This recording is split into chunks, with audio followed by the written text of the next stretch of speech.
Narito ang mga naging aktibidad ni Pangulong Ferdinand R. Marcos Jr. ngayong linggong ito. Lunes, January 5, nilagdaan ni Pangulong Ferdinand R. Marcos Jr. ang 2026 General Appropriations Act na nagkakahalaga ng 6.793 trillion pesos. Education sector ang may pinakamalaking bahagi ng national budget na aabot sa 1.345 trillion pesos na sinunda naman ng DOH na nakatagap ng budget na nagkakahalaga ng 448.125 billion pesos habang pumangatlo ang Department of Agriculture. Sa talumpati ng Pangulo, binanggit itong may mga items na kung saan ay ginamit niya ang kanyang veto power. Sa kabuoang 92.5 billion pesos ayon sa Chief Executive ang kabuoang naibito na items. Sa kabilang dako ay binigyan din rin ng Pangulo na hindi siya papayag na magamit sa discretionary spending ang unprogrammed appropriation kasabay ng paghikayat sa mga Pilipino na bantayan ang budget ng bayan at huwag pumayag na mapunta ito sa kurakot. Bahagi din ng mensahe ng Pangulo ang pagbabawal na sa mga politiko na magkaroon ng direktang partisipasyon sa pamamahagi ng ayuda. Miyerkules, January 7, pinangunahan ni Pangulong Marcos ang panunumpa ng 37 mga bagong promote na general at flag officers ng AFP. Sa talumpati ng punong ekutibo, sinabi nitong ang promosyon ng mga general ng AFP at ng Philippine Navy ay refleksyon hindi lamang ng kanilang kakayahang manguna kundi kumpiyansa din sa kanilang pagpapasya sa harap ng pressure at kawalang katiyakan.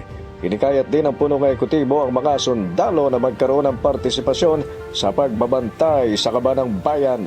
Inaasahan niya ang mga sundalo na maging mapagkakatiwala ang tagapangasiwa na nagbabantay sa pondo ng bayan at dapat na makabilang sa mga nagsisiguro na ang bawat piso ay mapupunta sa dapat nitong puntahan. January 8, araw ng Huwebes, ininspeksyon ni Pangulong Marcos ang Pigatan Bridge sa Barangay Pigatan, bayan ng Alcala sa Cagayan. Isang pansamantalang steel detour bridge ang itinayo matapos gumuho ang 51 taong gulang na Pigatan Bridge na nagdurugtong sa mga bayan ng Gataran at Alcala noong October 6, 2025. Sabi ng Pangulo, sinikap na madaliin ang paglalagay ng temporary bridge na anyay hindi na rin naalisin para magkaroon ng extra lane. Mula sa Alcala ay dumiretso ang Pangulo sa Camalaniugan at pinangunahan naman ang pagbubukas ng Camalaniugan Bridge na may kabuuang haba na 1,580 meters.